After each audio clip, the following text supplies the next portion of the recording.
Shalom, bendiciones. Damos gracias al Eterno porque nos permite seguir estudiando.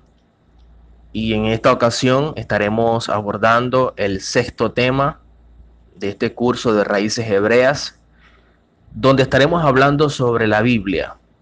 Es un tema bastante extenso, pero necesario abordar, y procuraré abordar lo más que pueda, ya que son muchas cosas las que son importantes en este tema y que son necesarias conocer.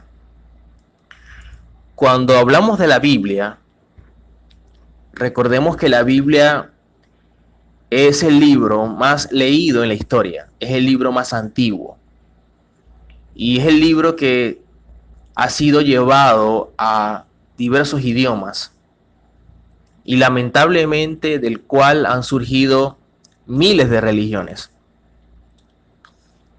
En él existen siglos de historia y aunque es un libro antiguo, hoy sigue estando vigente. Es leído por diversas personas de edades diferentes, de sexo diferente, de países diferentes y de condiciones sociales diferentes. Sin embargo, este libro llamado Biblia, y que prácticamente se ha convertido en un bestseller, ha causado tanta controversia a lo largo de la historia, ya que se ha usado por diversos motivos. Y aunque este libro se convirtió en el libro más leído, también ha sido el libro más ignorado. Ha sido el libro menos estudiado, porque no es igual leer a estudiar. Y sobre todo ha sido el libro menos practicado. Muchas cosas se toman de la Biblia, pero ¿qué tanto de lo que hacemos se apega al original, a los sucesos, a las demandas del Eterno? Y surgen muchas preguntas. Por ejemplo, surgen preguntas como ¿por qué hay tantas versiones de la Biblia? Y a la vez sobre esas versiones también revisiones. No es igual versión a traducción, porque una versión es la óptica de alguien basado en su mentalidad. Una traducción es lo que de alguna forma se toma del texto original y se cambia a otro idioma, pero no se pierde el sentido. Y hemos visto infinidades de versiones, no de traducciones. Aunque hay traducciones, y ya hemos visto que quizás una palabra en hebreo, cuando se pasa a otro idioma, también se pierde. Entonces es un trabajo bastante fuerte. Otra de las preguntas que existen o que surgen es ¿por qué tenemos el canon que existe? ¿Cuántos evangelios existieron? ¿Y por qué solo tenemos 4 evangelios? Ahora, si los subtítulos, si los números, si las mayúsculas, etcétera, no existen en el manuscrito original, ¿por qué en las versiones sí aparecen? ¿Hasta qué punto el subtítulo que aparece allí en la versión refleja lo que dice el contexto? ¿Habrán contradicciones en la Biblia? Porque la Biblia, a pesar de que es la palabra del Eterno, pueden haber contradicciones. Y las hay. ¿Existen versículos que fueron añadidos? ¿Faltarán algunas cartas? Y si faltan, ¿quién las tiene? Y así muchas preguntas que pueden surgir. Cuando evaluamos principalmente este término Biblia, viene del griego biblión. Biblión significa conjunto de libros. Y este a su vez deriva de biblos, que es rollo de papiro. Quiere decir que la palabra Biblia tiene que ver más bien con un compendio literario y que está compuesto por varios libros. Estos libros integran como especie de una biblioteca. Por lo tanto, cuando hablamos de la expresión Biblia, tiene que ver con conjunto de libros o compendio de libros. Sin embargo, vemos, basado en las Escrituras, que así no se le llamaba a las Escrituras. Todo lo que vemos hoy día como Biblia se le llamaba las Escrituras o Tanakh. Así que no podemos hablar de Biblia sin antes hablar del Tanakh o de la Tanakh. El Tanakh es lo que se llamó más adelante Antiguo Testamento, y eso se debió a alguien que vamos a estudiar. Y el Tanakh está recopilado así, ¿ok? Gracias a Esdras. Esdras o Ezra HaSofer era el escriba. De hecho, Esdras hizo todo este trabajo, lo recopiló, y es tan importante la labor que hizo Esdras que en el judaísmo los rabinos enseñan y dicen que si Moisés no hubiese sido digno de recibir la Torá, en la siguiente lista estuviese Esdras. El siguiente que el Eterno hubiese utilizado hubiese sido Esdras. Basado en que Esdras es un digno ejemplo de imitar. Su liderazgo es excepcional dentro de la nación de Israel. Y no solo organizó estos libros del Tanaj, o lo que se conoce como Antiguo Testamento, sino que también se encargó de establecer el servicio, la liturgia en las sinagogas, todo lo que tiene que ver con lo ritual dentro del templo. Todo eso se lo debemos a Esdras. Por eso cuando leemos la escritura en Esdras, capítulo 7, versículo 10, dice: porque Esdras había preparado en su corazón para inquirir en la ley del Señor, es decir, en la Torá, y para cumplirla, y para enseñar en Israel sus estatutos y decretos. Por lo tanto, vemos acá que Ezra HaSofer o Esdras el escriba, que también se conoció como Esdras el sacerdote, dice que había preparado su corazón, es decir, era un líder que tenía disposición en poder entrar en la Torá, pero con el objetivo principal de cumplirla. Por eso la diferencia entre usted busca aprender la Torá para cumplirla o busca aprender la Torá para conocerla. ¿Cuál es su objetivo?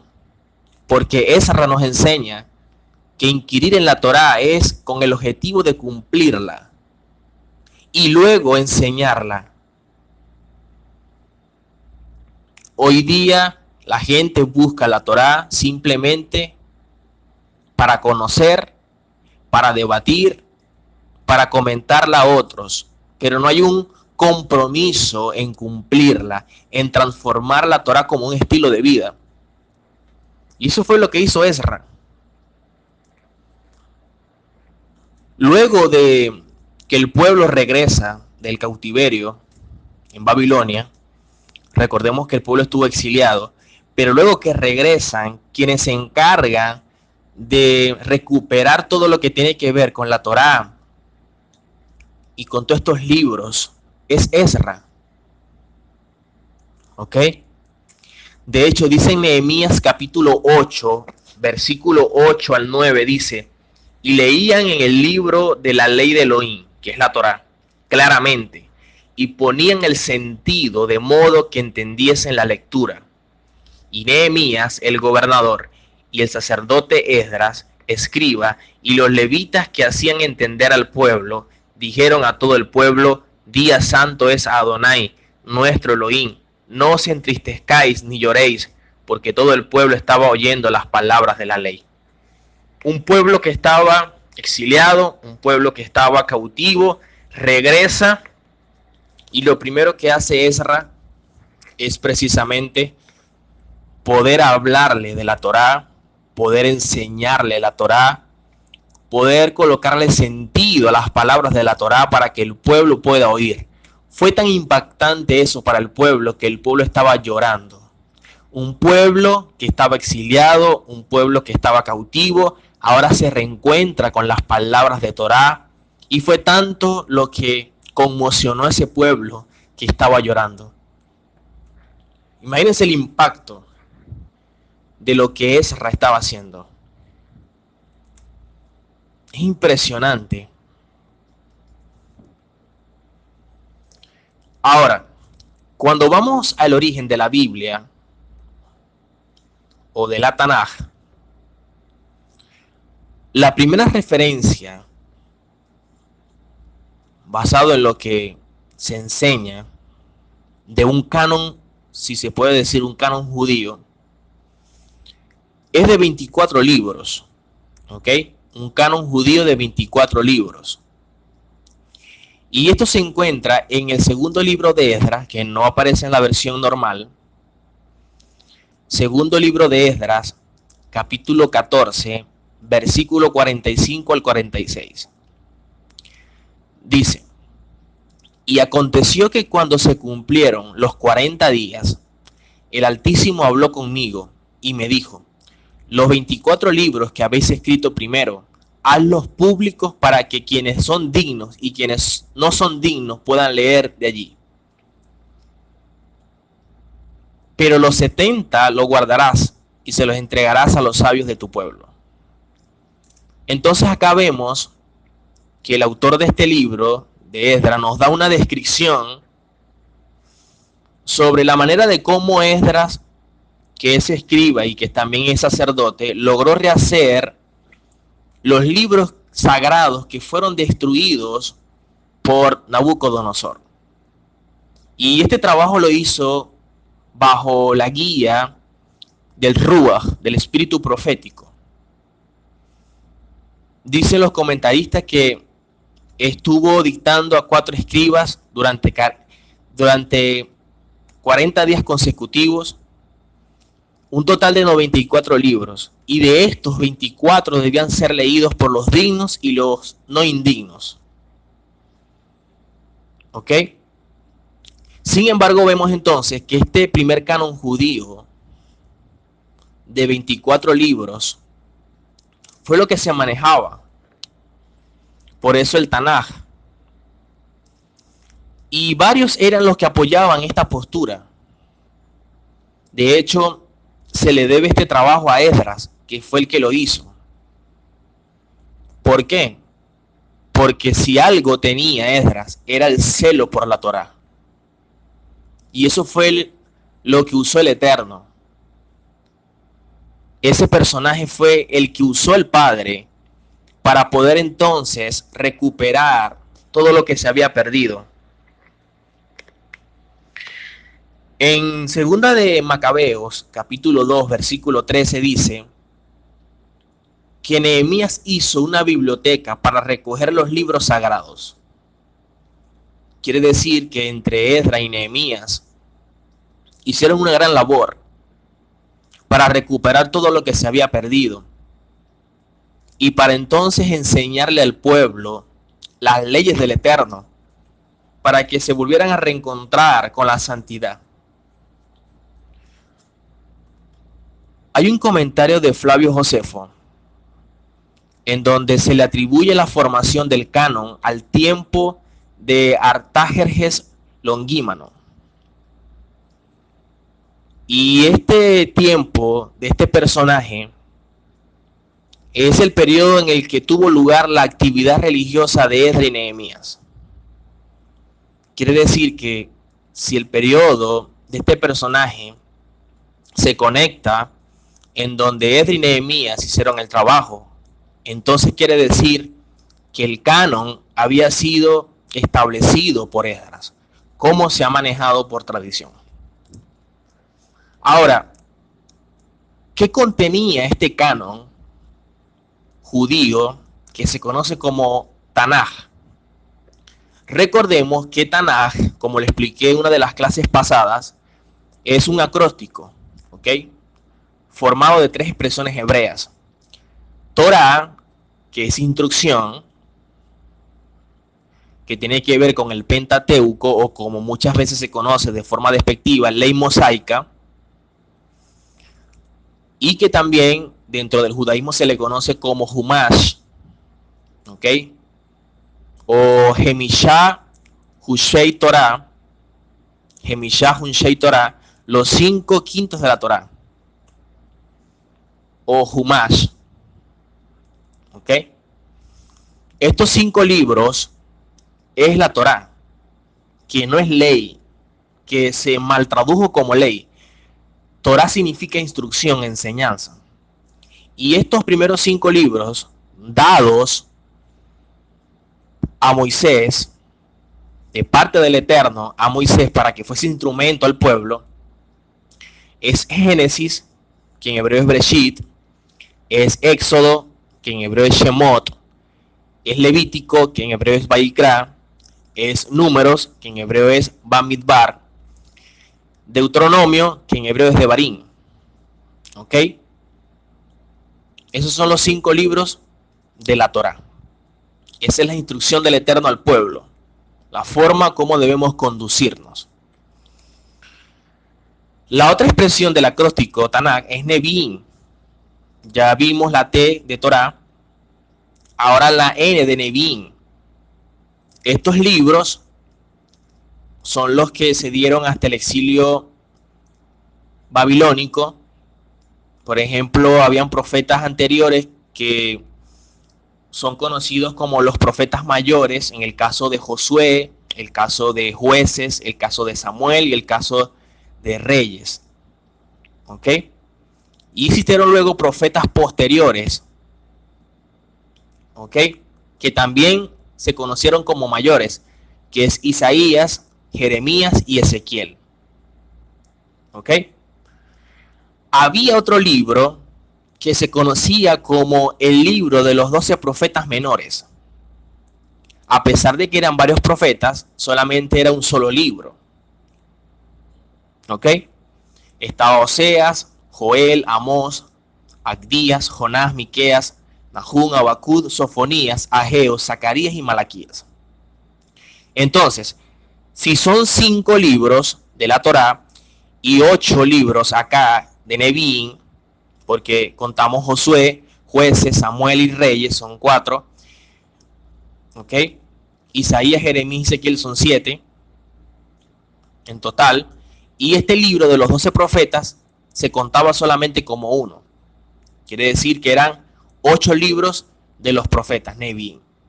Luego ese trabajo de los 12 profetas entonces se coloca de forma individual. Y habían los Ketubim, que son en total 11 libros, divididos en 3 grupos. Estos libros de los Ketubim son textos del exilio y el regreso del exilio, con la reconstrucción del templo en Jerusalén. Habían los libros poéticos, que son conocidos como libros poéticos de la verdad, que son Salmos, Proverbios y Job. También estaban los 5 rollos, o James Megilot, que es Cantar de los Cantares. Estaba Ruth, Lamentaciones, Eclesiastés y Esther. Y también los libros históricos, que en este caso es Daniel, Esdras, Nehemías y Crónicas, tanto primera como segunda. Entonces, si son 5 de la Torá, 8 de los Nevi'im y 11 de los Ketubim, serían 24 libros. son los 24 que leímos en la cita previa. ¿Ok? Quiere decir que la Tanaj, hablando del canon judío, contaba simplemente con 24 libros. Y que obviamente el mismo Talmud también posee una baraita que habla sobre la tradición de lo que se vino transmitiendo como enseñanza y cómo se estableció el orden de este canon. ¿Ok? Hablando de los profetas menores, como ya dije, hablando también sobre los Ketubim. Ahora dice el Talmud, ¿y quién fue el que los escribió? Dice, Moisés escribió su libro y la sección de Balaam y Job. Josué escribió su libro y los 8 últimos versículos de la ley. Samuel escribió su libro, el de los jueces y Ruc.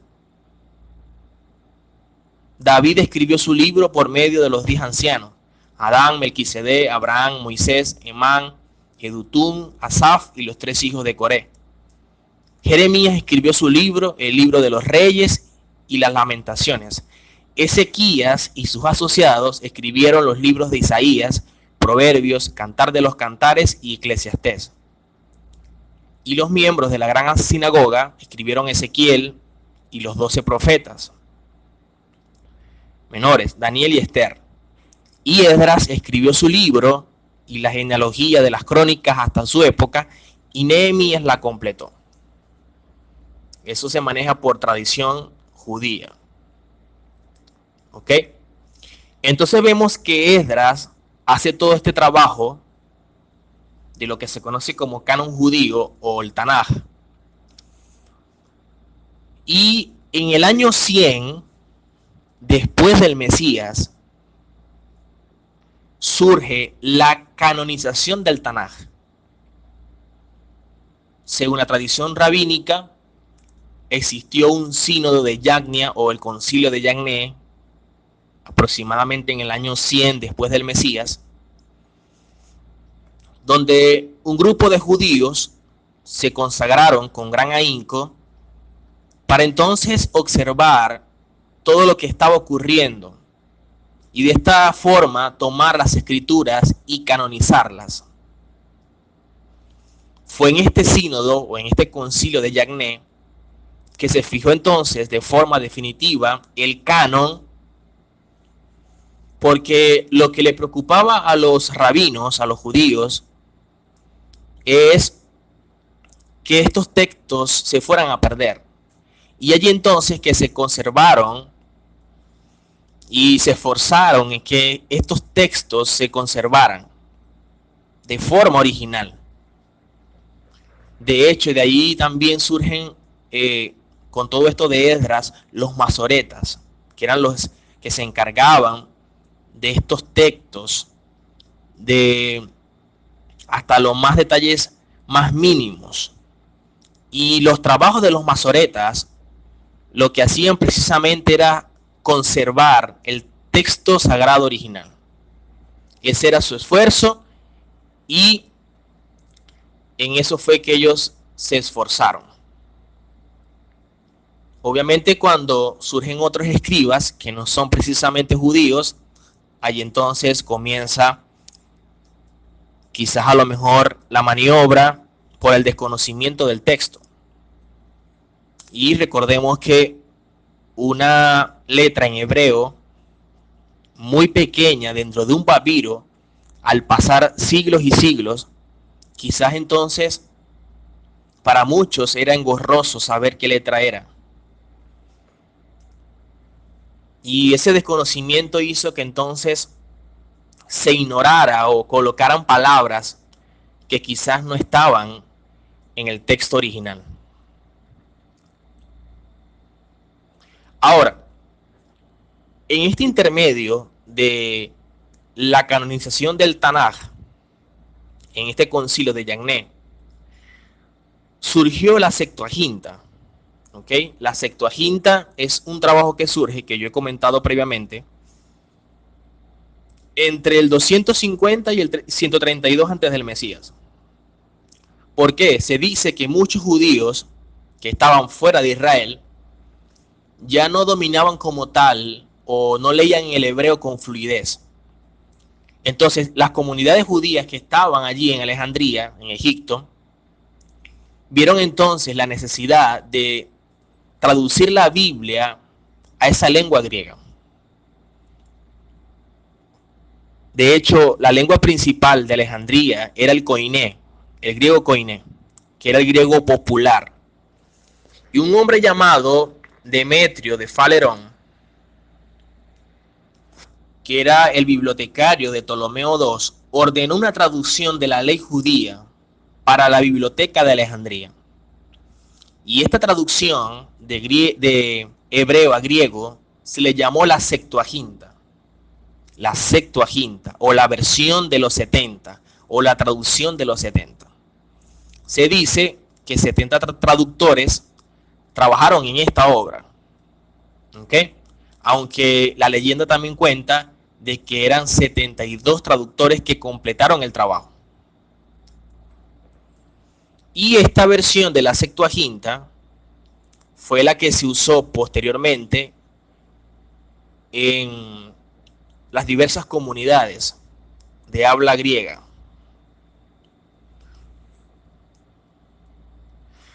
Sin embargo, a pesar de que esto se pasó a griego, recordemos que existían manuscritos originales que estaban en hebreo, que también eran llamados autógrafos. ¿Por qué autógrafos? Porque estaban escritos de puño y letra por el propio autor. Y de allí también surgió el texto masorético. ¿Ok? El texto masorético es la versión hebraica más común de la Biblia hebrea y ha sido considerada por los judíos como autoritativa por casi 2 milenios. Este texto masorético contiene muchas variantes en relación a la Septuaginta. El Talmud y algunos manuscritos de los caraítas, que es un grupo también judío, afirman que una copia en referencia del Tanaj se conserva en el templo de Jerusalén para ser usada por los copistas. Es decir, todavía existe y muchos copistas la usan al momento de hacer un trabajo. ¿Ok?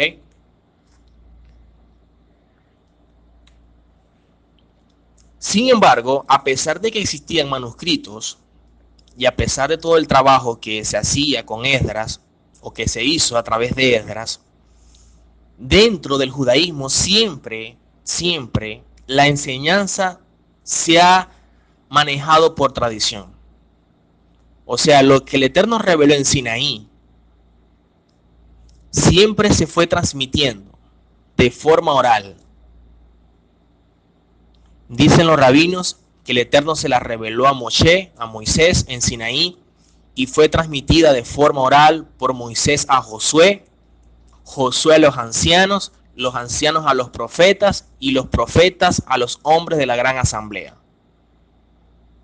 Según el Pirkei Avot, tratado 1.1.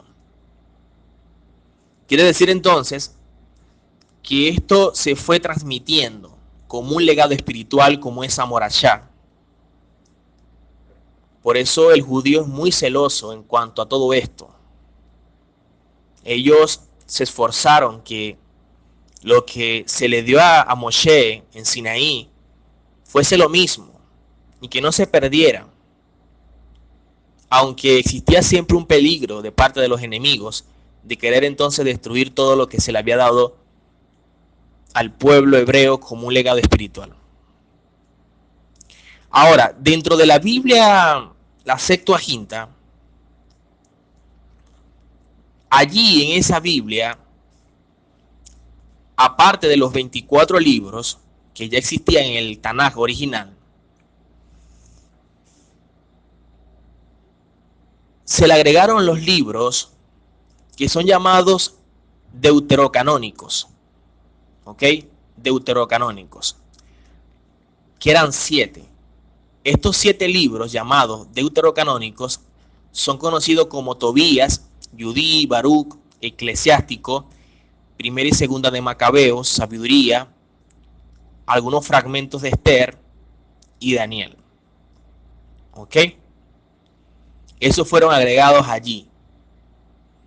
Fueron 7 libros que fueron agregados, que se le conoció como deuterocanónicos. Sin embargo, los protestantes, más adelante, los que no estaban de acuerdo del todo con el católico, ellos llamaron a los deuterocanónicos, los llamaron apócrifos, libros apócrifos. Y de allí entonces que eran libros no inspirados por el Señor y todo esto. Sin embargo, dentro de esos libros deuterocanónicos hay mucha historia del pueblo hebreo. Habían canon más conocidos. Por ejemplo, les voy a mencionar dos de los canon más conocidos. Uno era el canon palestinense, ¿ok? Que era el canon para la mayoría de los judíos de habla y cultura hebrea, que era este Tanaj que estoy hablando. Se le llamó también canon breve o canon corto, ¿ok? Y a todos estos libros se le llamó protocanónicos, porque eran simplemente los libros que estaban admitidos dentro del Tanaj hebreo. Sin embargo, había otro canon, que era el canon alejandrino, ¿ok? Que es un trabajo de la Septuaginta, precisamente, o la Biblia de los 70. A este se le llamó canon largo. Y los deuterocanónicos estaban dentro de ellos. Quiere decir que el canon alejandrino tenían los libros protocanónicos, que es el Tanaj, y también los demás libros que se llamaron libros apócrifos. Ahora, esto era lo que existía en el momento que el Mashiach se presenta. Esto era lo que existía. Existía el Tanaj, ¿ok? Y existía también la Septuaginta. La Septuaginta. Eso era lo que existía. Nuestro Mashiach, en su primer rol, en su primera aparición, lo vemos haciendo referencia al Tanaj. Y el Tanaj, como dije previamente, es la Torá, los Neví y los Ketubín. O sea, en ese momento que el Mesías se presenta, no existía lo que se conoce como Nuevo Testamento, no existía nada de eso. ¿Por qué no existían? Porque recordemos que apenas los eventos se están desarrollando.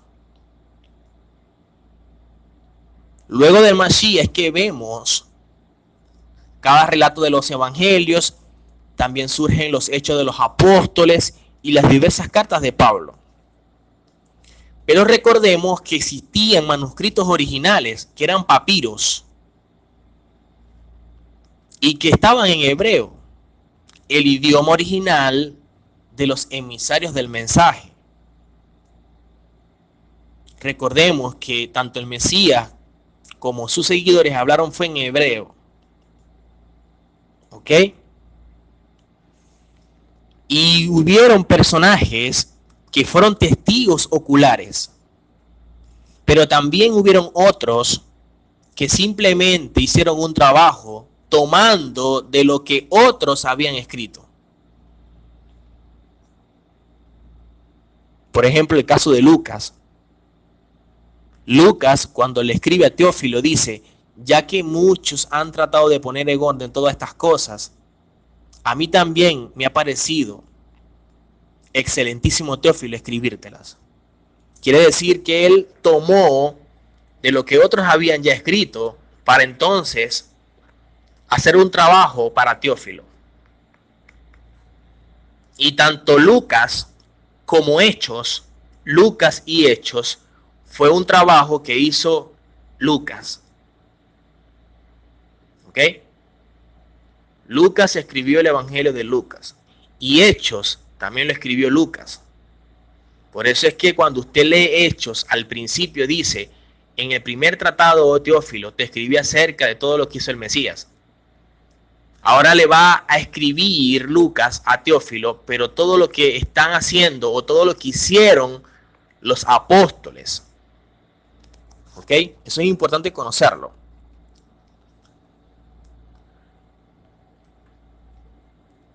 Y es claro que estos manuscritos estaban en hebreo, porque inclusive el último descubrimiento de rollos, de pergaminos, se encontraron en lo que se conoce como la cueva de Qumran. La cueva de Qumran es en Israel, a las orillas del Mar Muerto. Y esos descubrimientos de rollos, de pergaminos, de papiros, contienen textos, fragmentos en hebreo, y que conectan esos fragmentos con un grupo llamado los esenios. Se dice que todo eso que se consiguió es una colección completa alrededor de unos 800 y 900 manuscritos aproximadamente.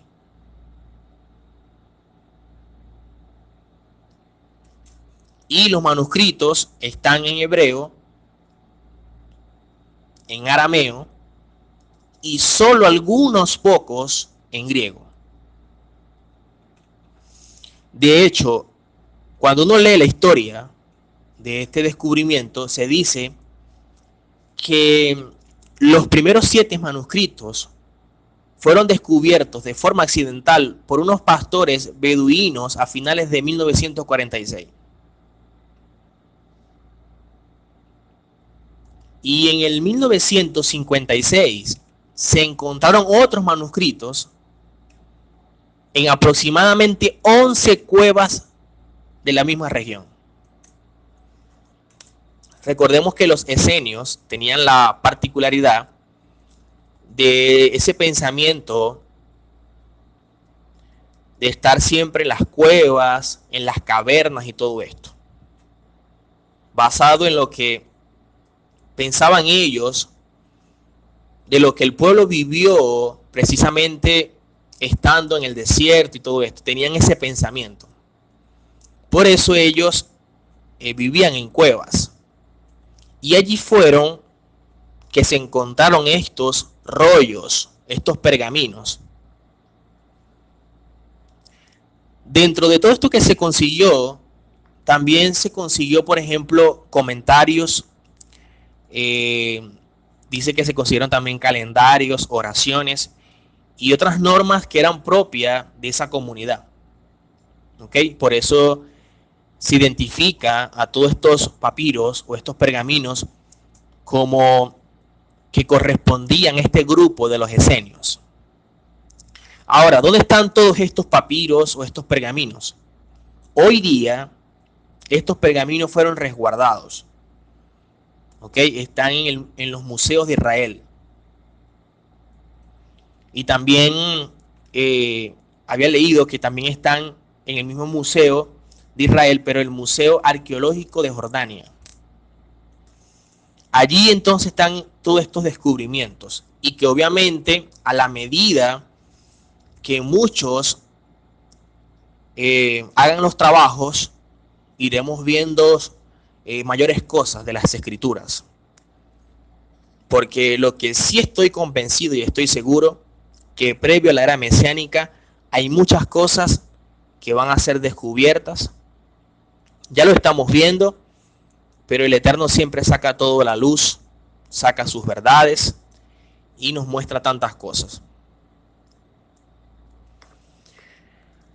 Habían manuscritos hebreos que eran los que mayormente se manejaban. Por ejemplo, había un manuscrito que se llamaba el Códice de Alepo o el Codex Alepo.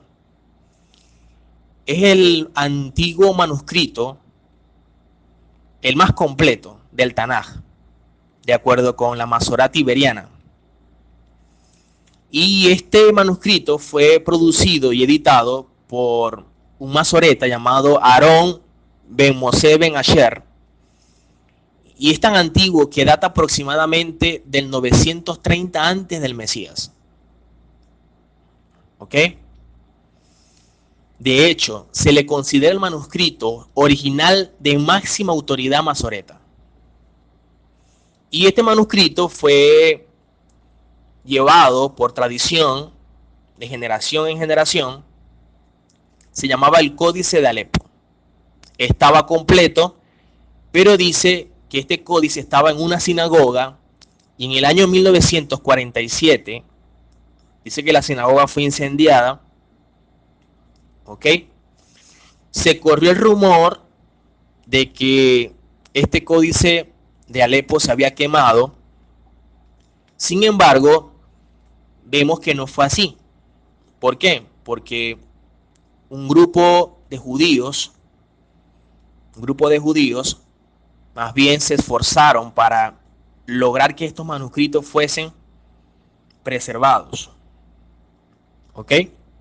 Sin embargo, se dice que aunque lograron recuperarlo, hay cosas que se perdieron. Hay cosas que se perdieron.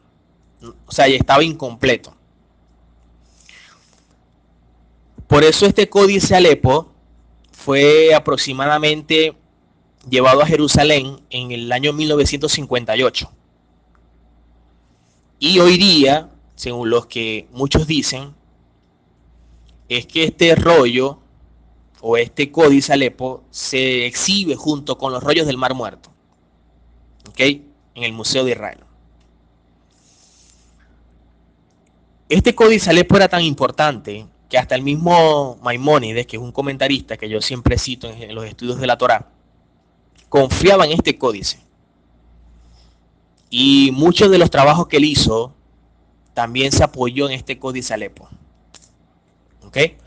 Y de allí también él sacó su trabajo de su código legal, que es conocido como el Misné Torah, que es un código de leyes, donde explica muchas cosas acerca de la Torah. Había otro códice llamado el Códice de Leningrado. ¿Ok? Códice de Leningrado. También era un códice del Tanaj, del texto masorético de la Biblia hebraica, y en comparación con el Códice Alepo estaba un poco más completo. De hecho, basado en este códice de Leningrado, se encuentra reproducido textualmente en la Biblia hebraica de Rudolf Kittel. ¿Ok? Y este códice hoy día sirve como una fuente para que los eruditos, para que los escribas y todos aquellos que investigan siempre acerca de las escrituras, puedan entonces hacer sus trabajos. De hecho, también se toma como un texto importante para la recuperación de los detalles que le faltan al Códice Alepo. Así como habían manuscritos hebreos, también habían manuscritos griegos. Por ejemplo, en el caso de los griegos o de los manuscritos griegos, existían tres, los más importantes. Existían muchos más, pero tres eran los más importantes. Por ejemplo, existía el Códice Sinaítico, ¿okay?, que es un manuscrito uncial del siglo IV de la versión griega de la Biblia, y fue escrito entre los años 330 y 350. ¿Ok? Existía el Códice Vaticano, que es uno de los más antiguos manuscritos conservados de la Biblia, ligeramente anterior al Códice Sinaítico y probablemente copiado como aquel durante el siglo IV.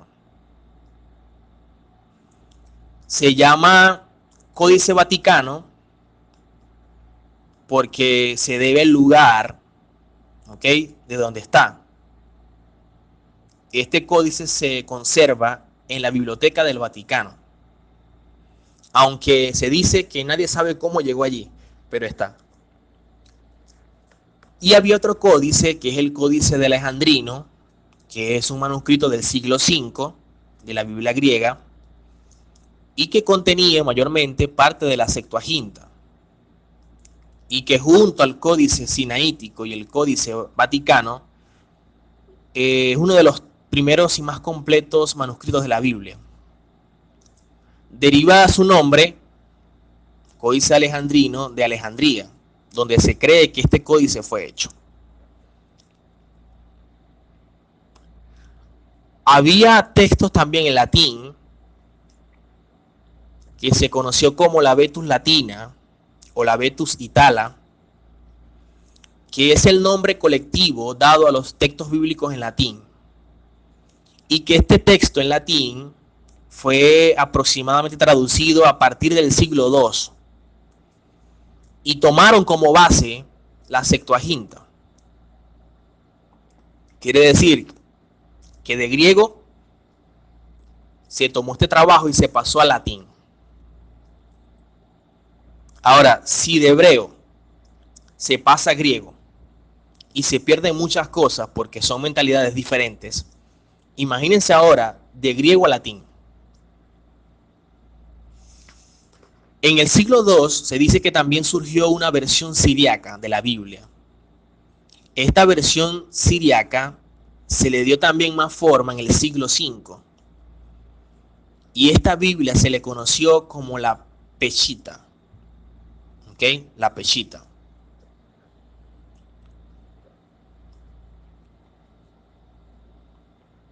También surgió una Biblia o un trabajo de la Biblia que se le llamó la Vulgata Latina. ¿Ok? Esta Vulgata Latina es una traducción de la Biblia hebrea y griega al latín, realizada a finales del siglo IV, más o menos en el 382 después del Mesías. El que hace este trabajo se llama Jerónimo de Estridón y que era conocido como San Jerónimo. Ahora, ¿quién era este hombre? Jerónimo de Estridón o San Jerónimo, se dice que este hombre recibió una educación en Roma y estudió con profesores de lenguas. ¿Ok? Este personaje llamado Jerónimo dice que se va al desierto en Siria, donde llevó una vida de asceta y estudios de idioma, y más tarde fue a Antioquía a estudiar griego. Luego se va a Roma, donde se convirtió en el secretario del Papa Dámaso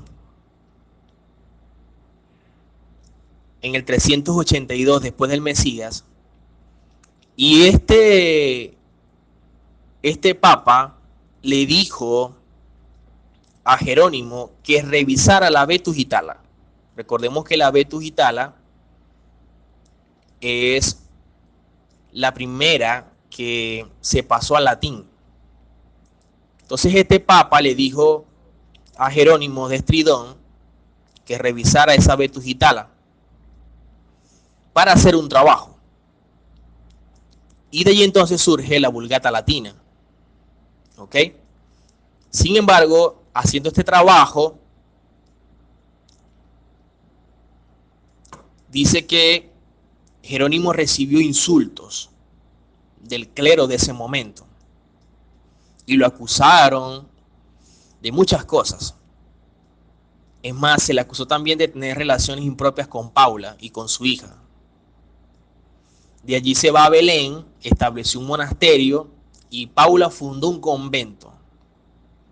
Y allí entonces se puso a traducir la Biblia al latín.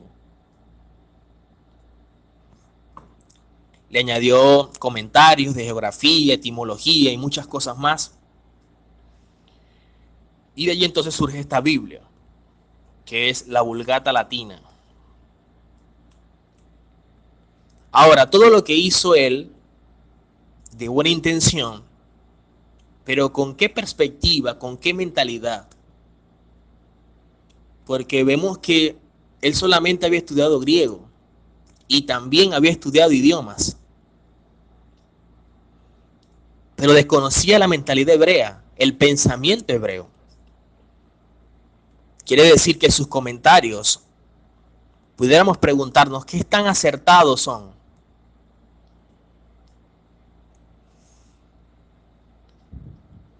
Así que el canon que conocemos hoy día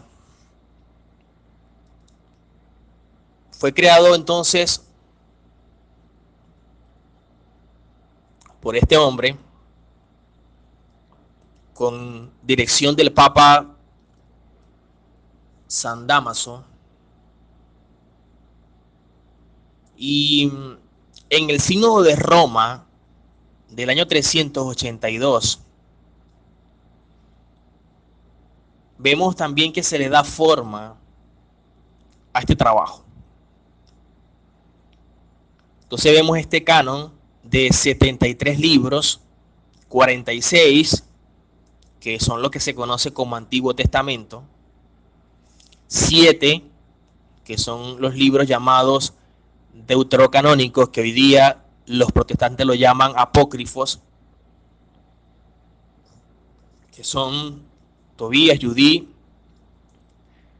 los Macabeos, Primera y Segunda, Sabiduría, Eclesiásticos, que es Sirácides y Baruch. Y también vemos que 27 que fueron aceptados, que luego se le conoció como el Nuevo Testamento, fue confirmado en el Concilio de Hipona en el año 393 y ratificado en el Concilio de Cartago en el año 397. Y también el Concilio de Cartago, el cuarto concilio, en el año 419. Quiere decir que todo esto ellos lo hicieron con buena intención, pero que tanto de lo que hicieron eran guiados por el Ruach, así como lo hizo Esdras. Quiere decir que en lugar de acercar a las personas al pueblo y al pensamiento original, más bien los estaban alejando, colocando más bien posturas basado en sus creencias.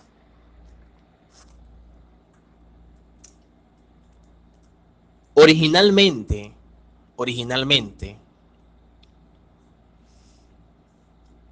los que existían como papiros no tenían divisiones, no habían capítulos ni versículos,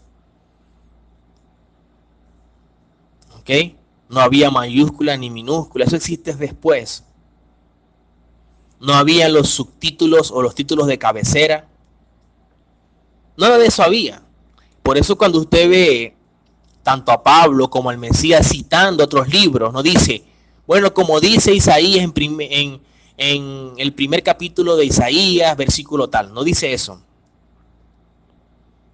No vemos a Pablo diciendo, como dice Jeremías en su libro en el capítulo 5, versículo 8. No dice nada de eso. Ellos simplemente cuando citaban algo como referencia, decían, así como está escrito, o así como dice el profeta Isaías o Jeremías. Ahora, ¿quién le agregó los capítulos a la Biblia? Nos dice la historia que fue un hombre llamado Esteban Langton. Esteban Langton es un arzobispo. Este arzobispo había sido canciller de la Universidad de París y a él se le debe este trabajo. Él hizo la división del Antiguo Testamento y Nuevo Testamento en capítulos y usó el texto de la Vulgata Latina de San Jerónimo y lo hizo aproximadamente en el año 1226. Quiere decir que en el año 1226 las librerías de París introducen ya precisamente este trabajo con estas divisiones en capítulos en el texto bíblico. De hecho, se le dio también lugar a una Biblia que se llamaba Parísina. Parísina. Y esta división desde entonces se hizo universal. O sea, esta división fue atractiva, caló dentro de aquellos que seguían estos trabajos. Pero antes de esto no existían capítulos. ¿Ok? En el año 1280 surgió la primera Biblia del castellano. ¿Ok? Se llamó la Biblia Alfonsina. Y la historia nos dice que es la primera Biblia en español que no era precisamente latín, sino español, porque recordemos que ya existían trabajos en griego, trabajos en latín, y ahora existe un trabajo que se hizo en español. Y este trabajo de la Biblia Alfonsina también se hizo sobre la base de la Vulgata Latina. Sin embargo, aunque fue la primera, según la historia, no se conoció en su mayor magnitud, es decir, no adquirió esa fama de ser la primera.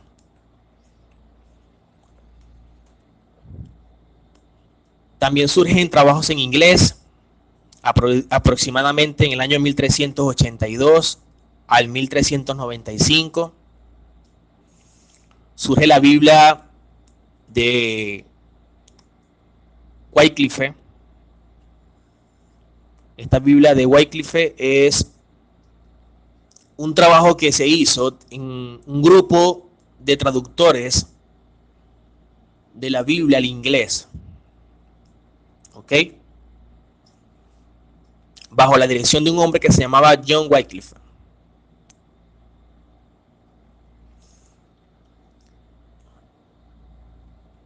Ahora, ¿por qué se hace este trabajo?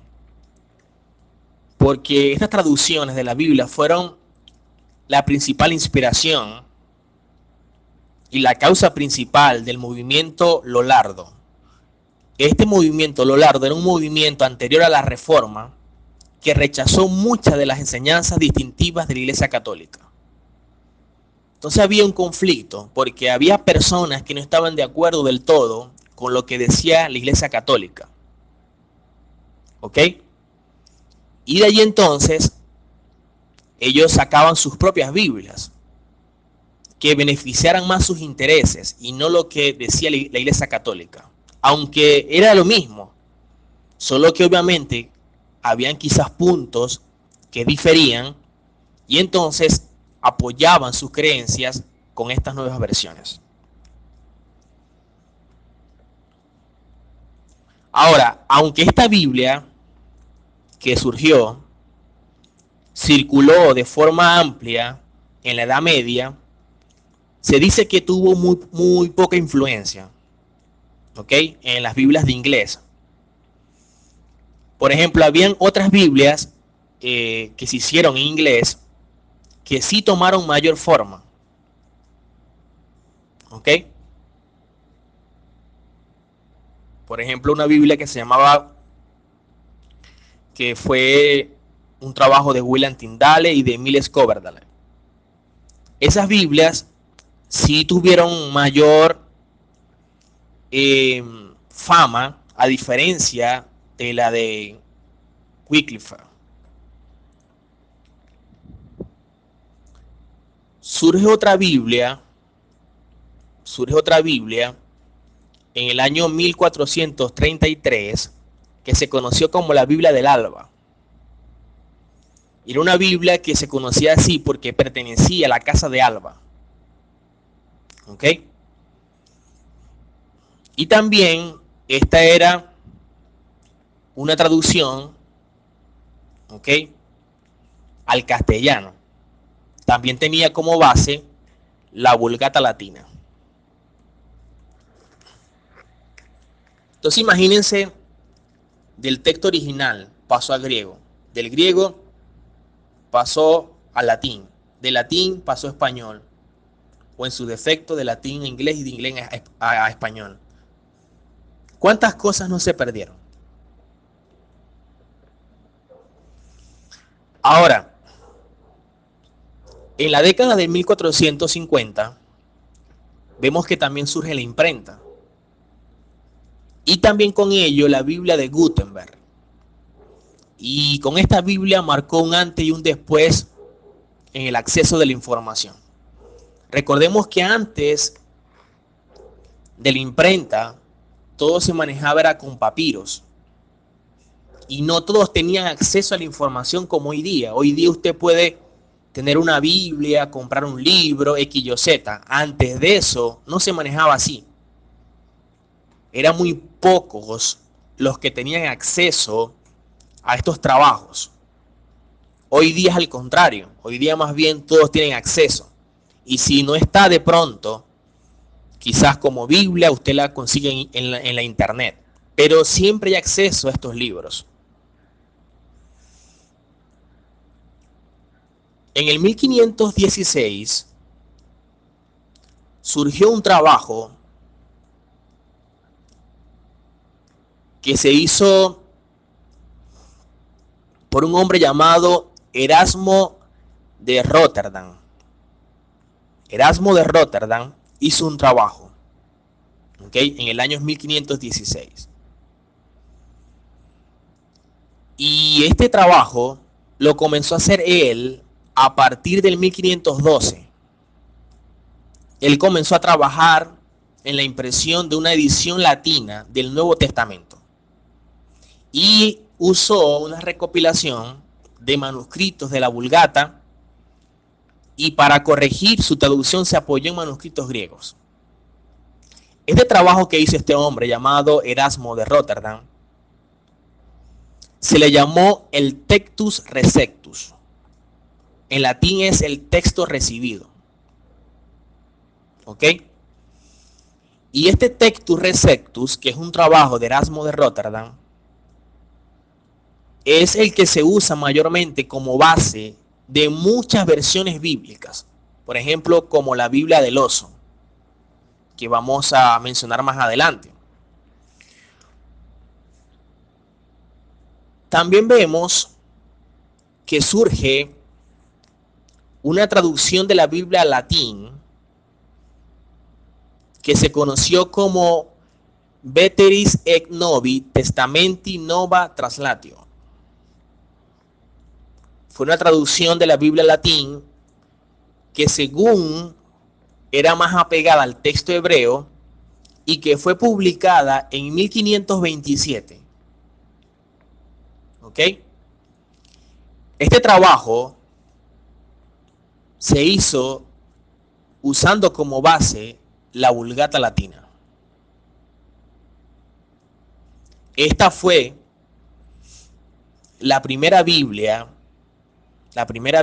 en el cual no solamente se le agregó los capítulos, sino también los versículos. Los versículos.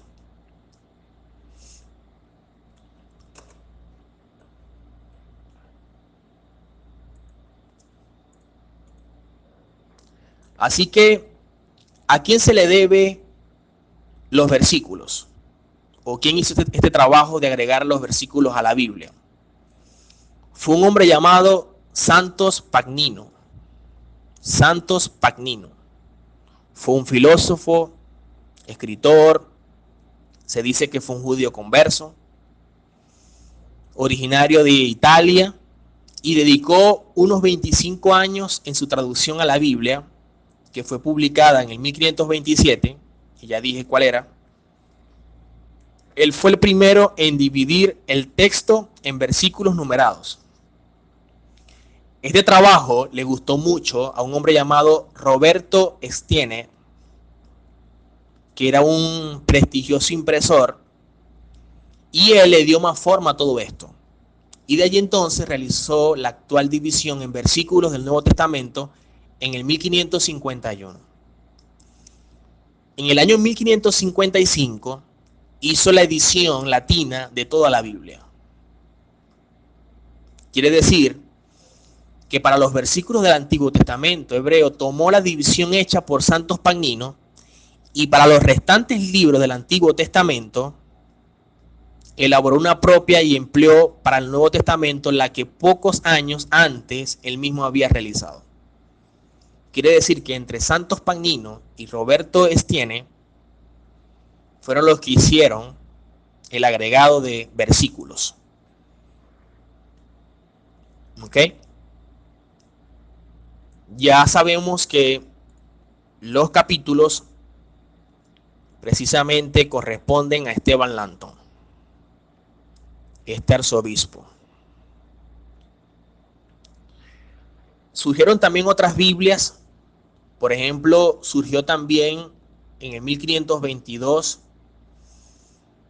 entre el 1522 y 1534 surgió la Biblia de Lutero.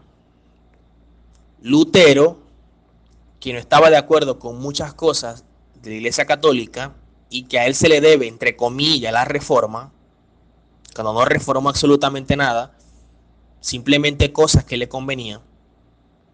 Él tradujo la Biblia al alemán, pero él no estaba de acuerdo con estos libros deuterocanónicos, que eran 7. Por lo tanto, él en su Biblia rechaza estos libros. ¿Ok? Y fue considerado como alguien que estaba en rebelión contra la iglesia. Por eso es que usted va a ver que muchas de las Biblias que no son católicas, aunque su origen es católico, pero la gente dice que no es Biblia católica cuando el trabajo se lo debemos a ellos. Esos 7 libros que no aparecen en muchas de las Biblias, por ejemplo, la Reina Valera, se debe precisamente a que Lutero sacó estos libros. ¿Ok? Y se le llamó de forma rotunda libros apócrifos, libros que no eran inspirados por el Señor. Por eso hoy día la gente dice lo que dice, mejor dicho, desconociendo cómo se dio la historia. Surge también la Biblia o el Nuevo Testamento de Tyndale, y se conoce como el primer traductor de la Biblia en inglés, aunque como dije previamente ya habían otros trabajos en inglés, pero no tuvo mayor fama. También surge la Biblia de Quiroga, la Biblia de Coverdale, la Biblia de Mateo. Surge también la Gran Biblia, que fue una Biblia autorizada en inglés, que la autorizó el rey Enrique VIII de Inglaterra, y que fue la que se usó para ser leída en los servicios religiosos de la Iglesia de Inglaterra. Dice que esta Biblia también fue preparada por Miles Coverdale. También surgió la Biblia de Ferrara, la Biblia de Ginebra en el 1560. Y esta Biblia de Ginebra fue la primera Biblia impresa que incluyó totalmente la división de capítulos y versículos. ¿Ok? Completamente. Entonces los editores de la Biblia de Ginebra optaron por los capítulos de Langton y los versículos de Robert Estienne. Surgió también la Biblia de los obispos en el 1568, y en el 1569 surge una Biblia por un hombre llamado Casiodoro de Reina. ¿Ok? Casiodoro de Reina. Se llama la Biblia del Oso. ¿Ok? Ahora, mucho de estas Biblias que se sacaban, muchas de ellas eran para defender bien sea la tradición católica o la tradición protestante. Ahora, esta Biblia del Oso, que es una traducción de Casiodoro de Reina, que era conocido como el hereje español, es una traducción completa al español y para el Nuevo Testamento usó la edición de Erasmo, que como dije previamente es el Textus Receptus. Y esta versión contenía también los libros apócrifos. ¿Ok? Sin embargo, luego fueron sacados. Ahora bien, Casiodoro de Reina hizo este trabajo. Sin embargo, vemos que luego Cipriano de Valera toma este trabajo, lo revisa y entonces profundiza esto. Por eso vemos otras revisiones. En el año 1569, del 24 de junio, se dice que esta obra culminó y que se imprimieron unos 2.600 ejemplares. La llamaron Biblia del Oso. ¿Por qué? Porque en la portada, cuando se ilustró la portada, estaba un oso que intentaba alcanzar un panal de miel colgado en un árbol. Y se le dio este nombre de la Biblia del Oso. ¿Por qué se hizo?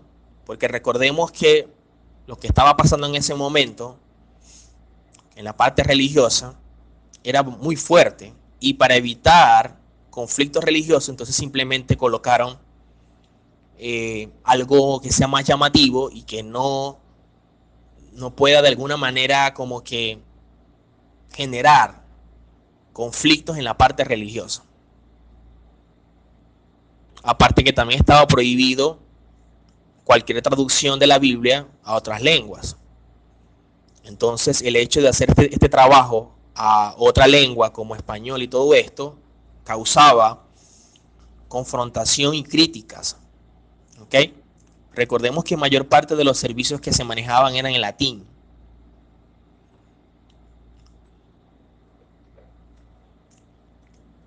Ahora, en el año 1602, Cipriano de Valera publicó una segunda edición más actualizada. Y a través del tiempo, esta versión llegó a ser conocida como la Biblia del Cántaro. Y luego fue conocida como Reina Valera. ¿Por qué Reina Valera?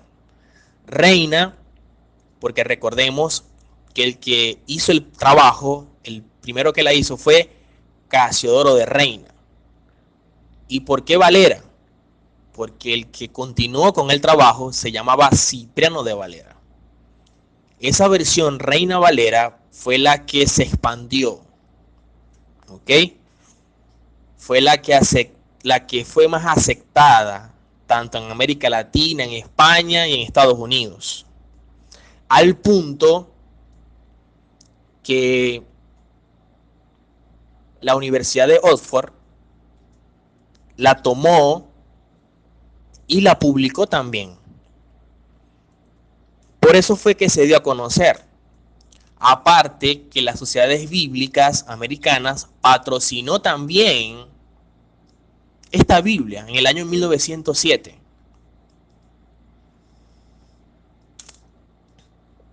Y ellos mismos se encargaron de hacer otra edición. Se reunieron y sacaron otra versión de la Biblia revisada en el año 1923. ¿Ok? Y así han existido otras ediciones de la Biblia, pero lo cierto fue que esta Biblia, Reina Valera, fue la que se asumió como la Biblia preferida en las iglesias hasta el día de hoy. Cuando la misma Biblia posee errores. Recordemos que Reina Valera, por más que hicieron este trabajo, fueron personas que desconocían la mentalidad hebrea. los sucesos, el entorno, la narrativa. Lo hicieron de buena intención. Y gracias a que hicieron el trabajo, es que usted y yo tenemos una Biblia. Perfecto. Le agradecemos su labor. Pero ya ellos no están. Y usted y yo debemos indagar y profundizar y sumergirnos en esa cultura para entender el mensaje original. Y no lo que quizás a lo mejor ellos de buena intención hicieron, pero por desconocimiento a lo mejor hubieron cosas que no colocaron o que quitaron y que en muchas pudieron más bien apoyar su doctrina, como era costumbre. Simplemente eran dos monjes católicos. ¿Ok?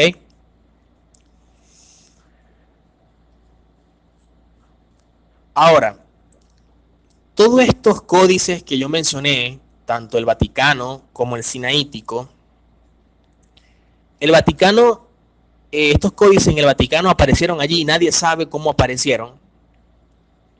Lo cierto fue que en el Vaticano eran muy celosos con respecto a todo esto. No le permitían a nadie tomar estos manuscritos, no le permitían a nadie revisarlo. ¿Qué escondían? No sé. Lo cierto fue que se volvió como un objeto misterioso, escondido por el Vaticano, y solamente los que sabían eran ellos.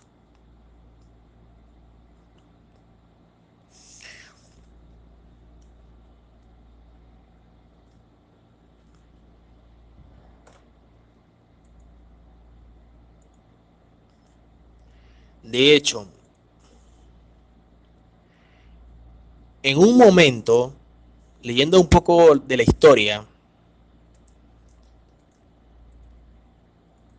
dice que en el año 1844, un hombre llamado Tischendorf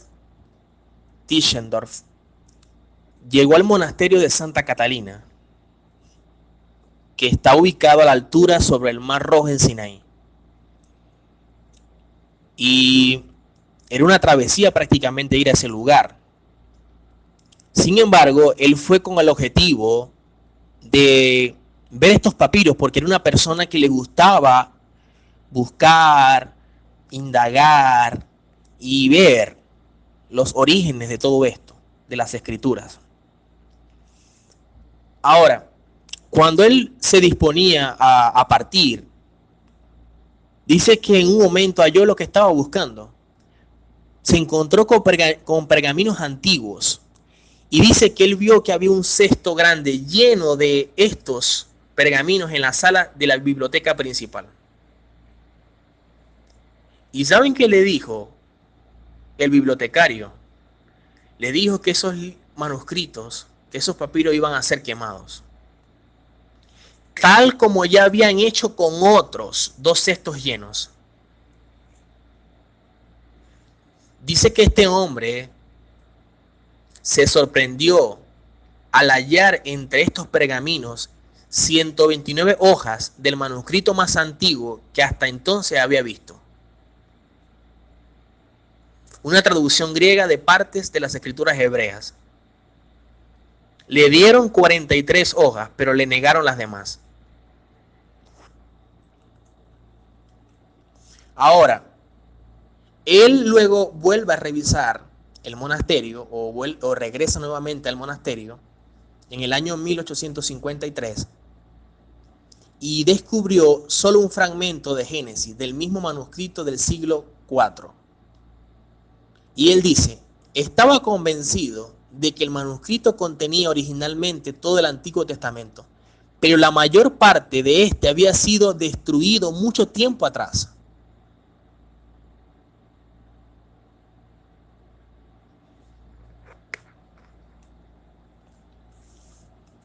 Ahora bien, si este hombre tuvo esta experiencia en este monasterio de Santa Catalina, donde estos personajes destruían los manuscritos, ¿qué otras cosas no pudieron hacer ellos? Y no es de extrañar que muchas cosas se destruyeron porque no les convenía. Y el trabajo que ellos hicieron simplemente era para apoyar su postura, sus doctrinas. Si quemaron estos manuscritos, estos pergaminos, ¿cuántas cosas no hicieron estos personajes?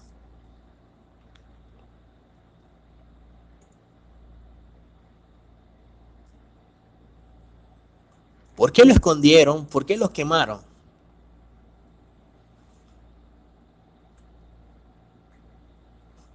Si algo vemos es que para la Iglesia Católica, la versión Vulgata Latina, para ellos es la perfección, la autoridad preeminente. Esta Vulgata Latina que hizo Jerónimo se considera, dicen ellos, se considera enteramente inmune de error en asuntos de fe y moralidad. Los católicos asumen esta como la perfección. Y lo que llamamos protestantes asumen la Reina Valera como la perfección. Con estas posturas, ¿a dónde vamos a llegar? De hecho, también vemos Biblias católicas que surgieron más adelante, por ejemplo, como la Biblia de Jerusalén, que surgió en el año 1955, y la Biblia latinoamericana, que surgió en el año 1972. Por eso, tanto una como la otra todavía mantienen los libros que el cristianismo llama apócrifo. ¿Ok?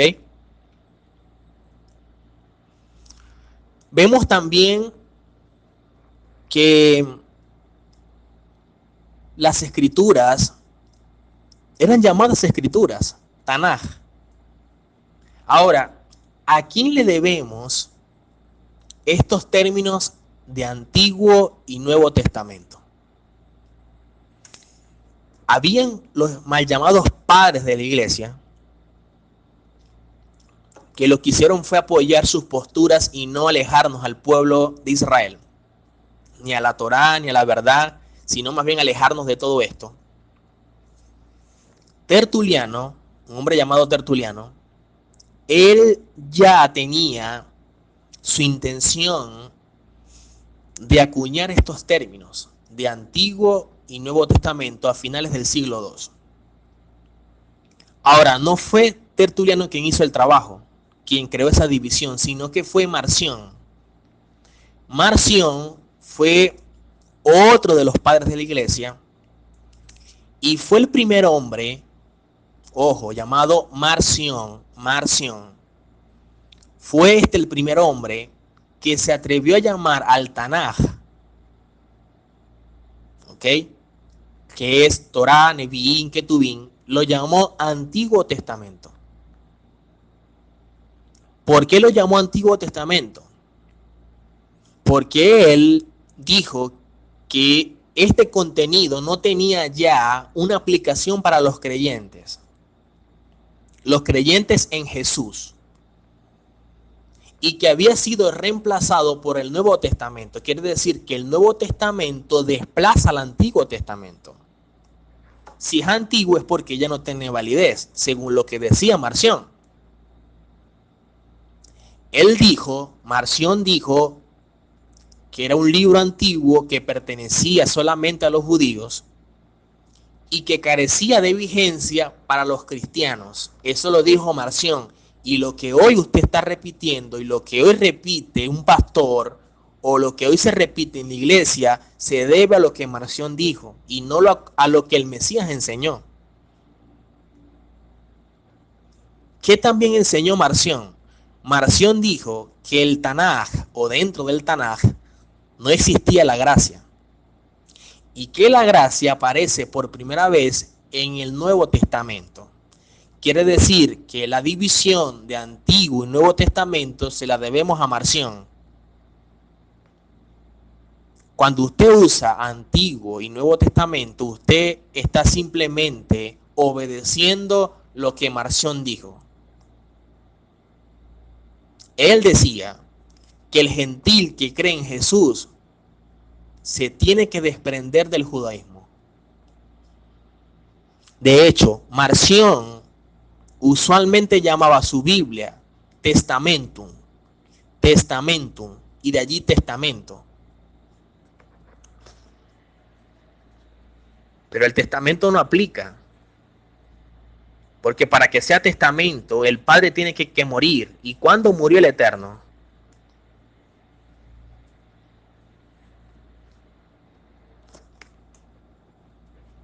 Simplemente vemos estos errores que hoy se repiten.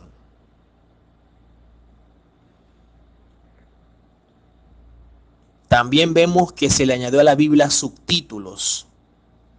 Y hasta cierto punto los subtítulos nos ayudan, entre comillas, a ubicarnos en las lecturas. Sin embargo, hay subtítulos de la Biblia que fueron añadidos y que estos subtítulos no obedecen al contexto, sino que más bien obedece una creencia dogmática. ¿Qué tenían ellos como Santa Cena? Lo que se llamaba la Eucaristía. La Eucaristía fue llevada a los protestantes como Santa Cena. Y usted cuando lee Mateo 26:17, Mateo 26:17, el subtítulo que aparece allí es institución de la Santa Cena. Institución de la Santa Cena. Es como si algo se va a establecer o se va a instituir.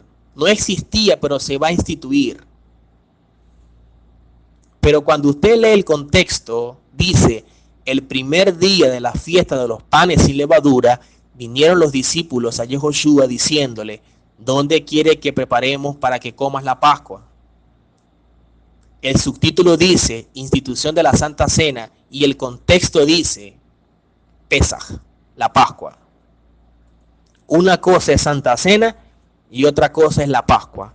Hoy se celebra la Santa Cena y no se participa de la Pascua o de Pesaj dentro de su contexto hebreo. Entonces hoy la gente sigue una tradición por un subtítulo y no lo que dice el contexto. Y eso es un error. Pero lamentablemente es lo que hoy se cree. Es lo que hoy se cree.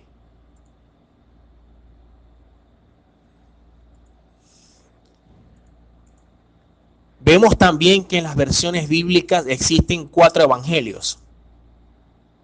¿Por qué 4 evangelios? En un sínodo, en un concilio, se establecieron los 4 evangelios por los 4 puntos cardinales. Como hay 4 puntos cardinales, norte, sur, este y oeste, entonces 4 evangelios para representar a toda la humanidad. Imagínense todo esto, apoyando más una creencia dogmática. Quiere decir que en este canon se forzó colocar estos 4 evangelios en vez de uno. Y eliminaron todos los evangelios que existían, por ejemplo, como el evangelio de Pedro, el evangelio de Tomás y otros evangelios. Se dice que aproximadamente existían más de 200 evangelios. De hecho, Lucas, cuando usted lee Lucas 1:1, dice, puesto que ya muchos han tratado de poner en orden la historia de las cosas que entre nosotros han sido ciertísimas, dice muchos, ya que muchos, no solamente ya que 4, dice, ya que muchos han tratado de poner en orden la historia, quiere decir que muchos escribían muchos tenían sus evangelios. Muchos relataban, redactaban los acontecimientos del Mesías. Y no es de extrañar que muchas cosas el Mesías hizo. No todas están escritas, pero sucedió, ocurrió, pasó. El mismo Juan, si usted lee Juan 21-25, dice, y hay también muchísimas otras cosas que hizo Yehoshua, las cuales si se escribieran una por una, supongo que ni aún en el mundo cabrían los rollos que se tendrían que escribir. Hay muchas cosas que están, pero hay otras que no están. ¿Qué más se hizo? No solamente que se establecieron 4 evangelios, sino que también se beatificaron. Se beatificó a estos personajes que fueron judíos. A Mateo se le colocó San Mateo, San Marcos, San Lucas y San Juan. Todavía hoy día yo oigo a pastores diciendo, bueno, vamos a leer en el Evangelio de San Mateo. Y son pastores cristianos. O sea, están obedeciendo la voz del catolicismo. Igual usted ve en la versión Reina Valera que dice Santiago. Santiago. Santiago no es su nombre. Su nombre es Jacob. Jacob o Jacob era el hermano del Mesías. También fue beatificado por la Iglesia Católica. Quiere decir que su nombre Jacob se transformó en Jaco. Jaco o Jacob o Jacob tiene una variante Iago. Y cuando le colocaron el San, llegó a San Iago. Y en español, Santiago. Usted ve la versión textual y no aparece Santiago, aparece Jacob, que en hebreo es Jacob, el hermano del Mesías. ¿Cuántas cosas no están ocultas? Algunos libros que no están, como por ejemplo en el libro, hay un libro que se menciona en Josué 10:13, que es el libro de Jacer. El Sefer Yashar, el libro del justo. Allí también hay relatos de las escrituras, partiendo también desde la creación. Y un poco más extenso que lo que hoy tenemos. En Judas 1:14 también vemos que se habla de el libro de Enoc, que también profetizó, que también dijo, que también opinó. Aunque hay muchas variantes que se dice que este libro de Enoc también fue manipulado por el pensamiento helenista.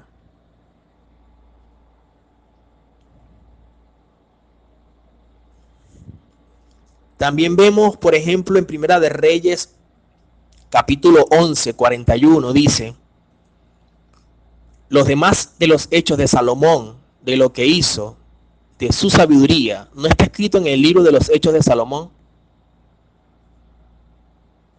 Hay un libro que se llamaba Los Hechos de Salomón, pero no están. ¿Qué pasó con ese libro?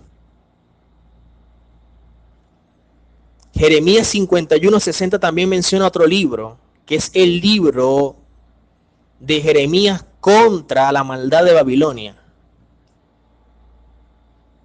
Pero tampoco está. ¿Realmente faltan cartas o no faltan cartas? Por ejemplo, 1 Corintios 5:9 dice, os he escrito por carta que no os juntéis con los fornicarios. Os he escrito por carta. Si es 1 Corintios y le dice, os he escrito por carta, es como si está hablando de una carta anterior. Quiere decir que hay una carta anterior que Pablo le había escrito a los corintios. Si es así, 1 Corintios en realidad es 2 Corintios. Porque la primera no está. ¿Cómo podemos confirmar esto? En 2 de Corintios 13:1 dice: esta es la tercera vez que voy a vosotros. Por boca de 2 o 3 testigos se decidirá todo asunto. Quiere decir que la primera carta no está, que la primera sería la segunda y la segunda es la tercera. Hay otros que opinan que también hay otra carta más. Quiere decir que hay 4 cartas, según los que otros opinan.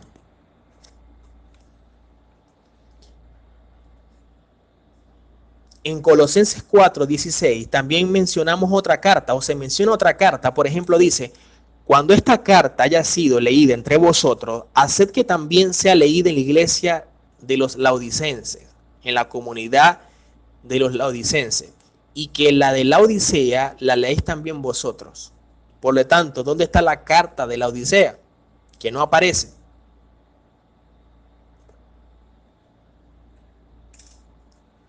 En Efesios 3:3 dice que por revelación me fue declarado el misterio, como antes lo he escrito brevemente. Por lo tanto, si él escribe a la comunidad de Éfeso y le dice que le ha escrito antes, quiere decir entonces que habría otra epístola de Pablo a los Efesios, que tampoco está. Y así cuántas otras cosas quizás existen y que no están, porque simplemente no fue incluido, porque quizás esos textos afectaban las posturas de sus creencias y así otras cosas más. ¿Hay errores en la Biblia o no hay errores en la Biblia? Para muchos decir que la Biblia posee errores puede ser bastante inaceptable. Porque ¿cómo algo inspirado puede poseer errores? Pero recordemos que una cosa es que la palabra surja de él y otra cosa es lo que el hombre ha hecho con todo esto. Por ejemplo, veamos uno. En Mateo 26:9-10 dice: así se cumplió lo dicho por el profeta Jeremías, cuando dijo: y tomaron las 30 piezas de plata, precio del apreciado, según precio puesto por los hijos de Israel, y las dieron para el campo del alfarero, como me ordenó el Señor. Usted busca por todo Jeremías y usted jamás se va a encontrar con esto. Pero si usted lee en Zacarías capítulo 11, versículos 2 y 13, sí habla de eso. Quiere decir que colocaron Jeremías en lugar de Zacarías. Eso lo dijo fue Zacarías, no Jeremías. Y si hay estos detalles, ¿cuántos más no habrán? Que los hay también. Veamos ahora algunos ejemplos de cosas añadidas a la Biblia para apoyar sus creencias o sus posturas. Por ejemplo, cuando leemos en Primera de Juan, capítulo 5, versículos 7 y 8, dice la versión Reina Valera, que es la que pareciera que la gente idolatrara, porque es como que si fue la que el Señor reveló en Sinaí, porque no se metan con la Reina Valera del 60, porque es la perfección genuina y no es así. Dice Primera de Juan 5, 7 al 8, porque 3 son los que dan testimonio en el cielo: el Padre, el Verbo, que en este caso es Jesús, como muchos dicen, y el Espíritu Santo. Y estos 3 son uno. Y 3 son los que dan testimonio en la tierra: el Espíritu, el agua y la sangre. Y estos 3 concuerdan. Así lo dice la versión Reina Valera. Pero cuando usted lee la versión textual o otras versiones más hebraicas, dice tal cual. Voy a leer la versión textual, que fue el mismo trabajo que ellos hicieron. Sociedades Bíblicas Iberoamericanas. Dice: porque 3 son los que dan testimonio. 2 puntos. No aparece ni el Padre, ni el Verbo, ni el Espíritu Santo. Dice: porque 3 son los que dan testimonio. 2 puntos. Sigue el verso 8. El Espíritu, el agua y la sangre. Y los 3 concuerdan. Quiere decir entonces que cuando se hizo este trabajo, se añadió esto a la Biblia para sustentar la creencia de la Trinidad. El Padre, el Hijo y el Espíritu Santo. Usted le dice esto a la gente, inmediatamente dice, pero lo dice la Biblia. ¿Cuántas cosas la Biblia nos dice que realmente no fue así? Recordemos que muchos hombres metieron manos en todo este trabajo. Recordemos que muchos manuscritos fueron destruidos, fueron quemados. ¿Qué cosas sacaron? ¿Qué cosas añadieron? Por asuntos de convicción. Veamos otro ejemplo. En la Reina Valera, en Romanos 10:4 dice, porque el fin de la ley es Cristo, para justicia a todo aquel que cree. Eso lo dice la Reina Valera. El fin de la ley es Cristo. En pocas palabras, vino Cristo y se acabó la ley. Así lo dice la Reina Valera. ¿Ok? Sin embargo, cuando usted lee la versión textual, dice, porque el propósito de la ley es Cristo, o sea, el Mesías, para justicia a todo aquel que cree. No es igual decir fin de concluido a decir fin de propósito, de finalidad. Pero ¿qué nos llegó en la Reina Valera? El fin de la ley es Cristo. Quiere decir que Cristo vino y se acabó la ley. No. Realmente Pablo no nos dijo eso. Pablo dijo, el propósito de la ley es el Mesías. Si leemos una versión más hebraica, dice, la versión hebraica, el código real dice, porque el propósito de la ley divina es llevarnos a Mashiach para justicia de todo el que cree obedientemente. Y es diferente. Y es diferente. Por lo tanto, vimos anteriormente que fueron textos añadidos para, de alguna forma, darle fuerza a su postura trinitaria. Y acá vemos que fue esto añadido para darle fuerza a que la ley de los judíos, la Torá, ya no tiene vigencia. ¿Ok? Que es la postura de Marción. ¿Se recuerdan? Veamos otro ejemplo. En Mateo 28:19 dice la versión Reina Valera, por tanto, id y haced discípulos a todas las naciones, bautizándolos en el nombre del Padre, del Hijo y del Espíritu Santo. Eso lo dice la versión bíblica Reina Valera, que lo dijo el Mesías. ¿Ok? El Mesías nunca dijo eso. El Mesías no creía en la Trinidad. Al contrario, le preguntaron al Mesías, ¿cuál es el primer mandamiento? Y él dijo el Shema, oye Israel, Adonai nuestro Elohim, Adonai es uno. ¿Ok? El Mesías no tenía una postura trinitaria. Él era judío y así fue formado. Ahora, dice la traducción Cados Israelita, dice, Mateo 28:19, por lo tanto, vayan a ser talmidín, que son discípulos, a gente de todas las naciones, dándoles la inmersión en mi nombre. Es diferente. No es igual decir que el Mesías dijo que se bauticen en el nombre del Padre, del Hijo y del Espíritu Santo, a decir que él dijo que cuando se bauticen o se purifiquen o hagan tevilá o hagan inmersión, lo hagan en mi nombre. Y es curioso de que si el Mesías realmente dijo que lo hagan en el Padre, en el nombre del Padre, del Hijo y del Espíritu Santo, luego vemos a los apóstoles haciendo algo distinto. Porque usted va en todo Hechos y se va a dar cuenta que cuando purificaban o hacían tevilá, lo hacían en el nombre de Yehoshua, no en el nombre del Padre, del Hijo y del Espíritu Santo. Quiere decir que si es así como el Mesías dijo, ellos no le hicieron caso. Pero no es así. Él dijo, háganlo en mi nombre. Y eso fue lo que ellos hicieron. En el nombre de Yehoshua. No en el nombre del Padre, del Hijo y del Espíritu Santo. Porque esa es una creencia católica. Y eso fue lo que heredó el cristianismo. Y a eso le dijeron amén.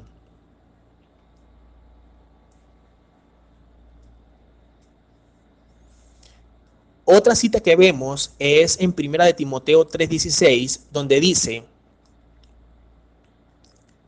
en la versión Reina Valera dice, Dios fue manifestado en carne. Y ahí se está colocando una postura de lo que se debatió en muchos concilios sobre que Jesús era Dios. ¿Ok?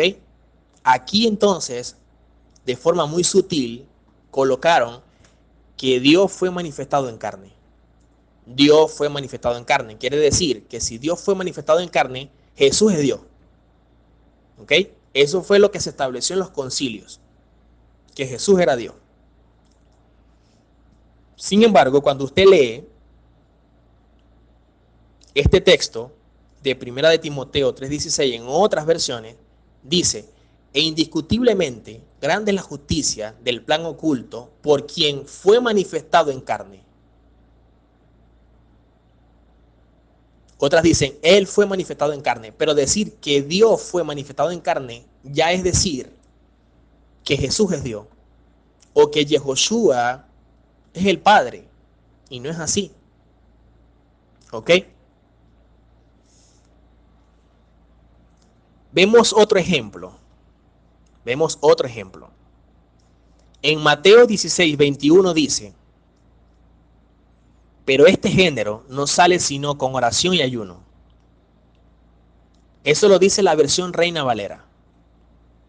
Sin embargo, en la versión textual, este texto no aparece.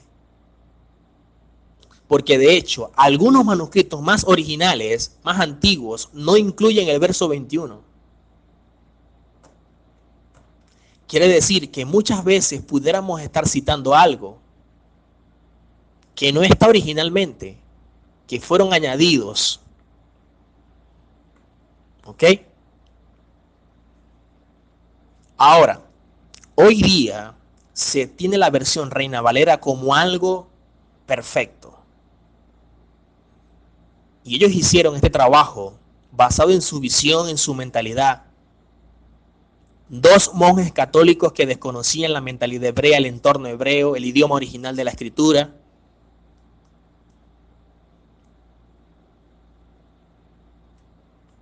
Con buena intención, sí. Pero lo que hicieron, pudieron alejarnos más bien, como realmente ocurrió, de las verdades que el Eterno plasmó, de los eventos reales. Las mismas advertencias de sociedades bíblicas son contundentes. Ellos mismos dicen que se añadieron palabras y textos, se omitieron otras, se suavizó el mensaje de Pablo y muchas cosas que hicieron se desvirtuaron, se perdió el sentido del original. Quiere decir que las escrituras fueron cambiadas a propósito y manipular las escrituras con el fin de apoyar la desconexión total del pueblo hebreo, de los judíos. De hecho, el doctor Daniel Haim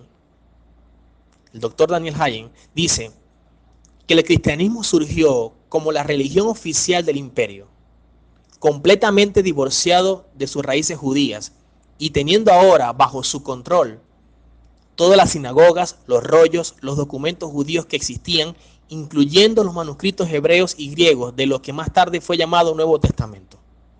Con tanto poder disponible, los líderes cristianos del Santo Imperio se aseguraron que los escritos apostólicos que tenían en sus manos respondieran a sus intereses doctrinales, más que a la realidad textual de donde provenían.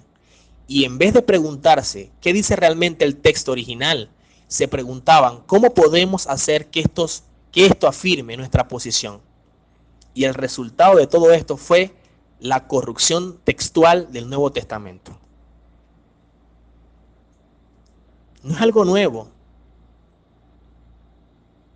Hay un llamado que hace Sociedades Bíblicas Iberoamericanas en la página 1429 dice: Antes de traducir las palabras, frases y oraciones de las Escrituras, el intérprete ha de intentarse por un problema precedente, o ha de enfrentarse por un problema precedente. ¿Cuál es el texto original del pasaje? Que tal pregunta debe ser hecha y contestada obedece a dos circunstancias. La primera, ningún manuscrito original de la Biblia existe hoy. Y las copias que están difieren una de otra. Al ser escrito en frágil papiro, los originales pronto se destruyeron o extraviaron. Y las copias manuscritas que existen exhiben múltiples diferencias.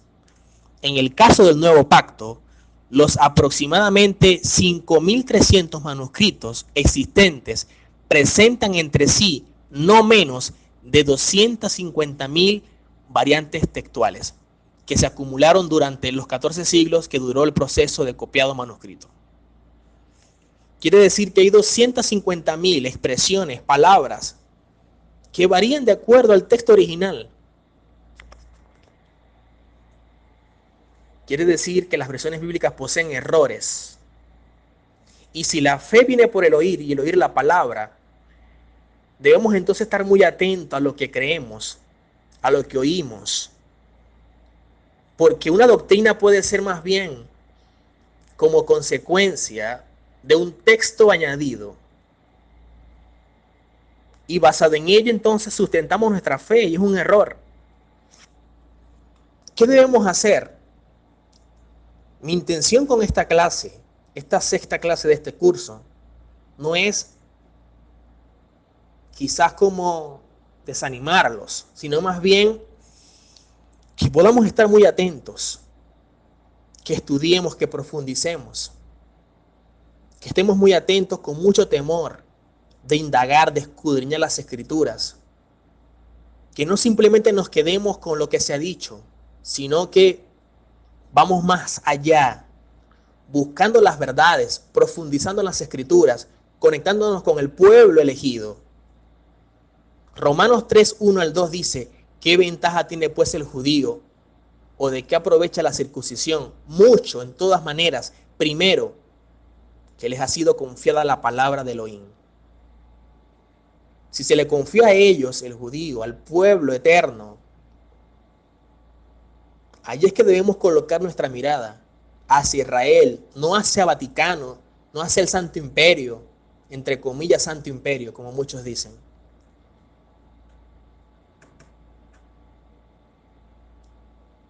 No a los padres de la iglesia, no a Marción, no a Constantino, sino sumergirnos en las Escrituras,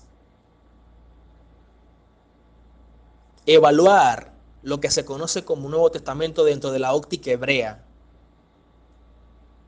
Porque más allá de que intentaron desconectarnos de las raíces judías, jamás nos pueden desligar del contexto de las Escrituras, del entorno hebreo. Y aunque una cosa dice el subtítulo, y aunque unas cosas colocaron para apoyar sus doctrinas, todo se debió a un pueblo que es el pueblo judío. Dice Romanos 9:4, quienes son israelitas, de los cuales son la adopción, la gloria, los pactos, la promulgación de la ley, las ordenanzas y las promesas. ¿Cuál es el problema? El desconocimiento de todo esto, de lo que se le dio al pueblo hebreo y que hoy estamos nosotros asumiendo, la Torá revelada en Sinaí como un estilo de vida, las enseñanzas del Mesías dentro de un contexto hebreo, judío, para asumirla a nosotros y para santificarnos, es lo que hoy lamentablemente se dice como judaizar. Pero lo que se cree es lo que dijeron los padres de la iglesia, entre comillas, lo que dijo Marción, lo que establecieron en los concilios y lo que Reina y Valera a su juicio colocaron en las versiones bíblicas, apoyado más en sus creencias y no en base a lo que el Mesías enseñó. Y de Pablo se ha dicho muchas cosas que Pablo dijo cuando no dijo realmente. Eso es lo que otro colocó manipulando el texto y colocándolo a su antojo. Segunda de Pedro 3:16 dice, como también habla de estos en todas las epístolas, en las cuales hay algunas cosas difíciles de entender que los indoctos e inconstantes tuercen, como también las otras escrituras, hablando del Tanaj, para su propia perdición. De lo de Pablo se ha torcido, se ha colocado cosas para soportar más bien y para basar su doctrina. Y del Tanaj ni pendiente. Si Marción dijo que ya no estaba como que vigente, todo lo demás es lo que hoy día se cree, lamentablemente. Entonces, la Biblia está. Nuestro deber es estudiarla, escudriñarla y entender que fue establecida para nuestro beneficio. Que el Nuevo Testamento no desplaza al Antiguo, como muchos dicen, sino que más bien el Nuevo Testamento viene a ser una continuidad del Antiguo. Y que obviamente nos aporta mayores enseñanzas y mayores recursos para vivir la Torá. Cómo la vivió Yehoshua, cómo él la enseñó, cómo Pablo la manifestó, cómo los apóstoles lo vivieron y cómo Pablo con cada carta daba soluciones dependiendo de los casos y de los problemas que existían en cada comunidad. Así que Hashem nos ayude. Sé con mucha fe que seguirán existiendo todos estos descubrimientos que nos ayudarán cada día a conectarnos con la verdad dada a nuestros padres Abraham, Isaac e Israel, a la verdad enseñada por el Mesías y también por Pablo. Pero sé que la verdad siempre sale a la luz y ya está saliendo, pero hay muchas cosas que el Eterno seguirá revelando con más descubrimientos y con más cosas que nos ayudarán a pegarnos más al texto bíblico y no al texto manipulado. Espero que este estudio haya sido para ustedes mucha bendición, que sigamos adelante sumergiéndonos en las Escrituras y en la verdad bíblica revelada por nuestro Padre. Shalom, bendiciones.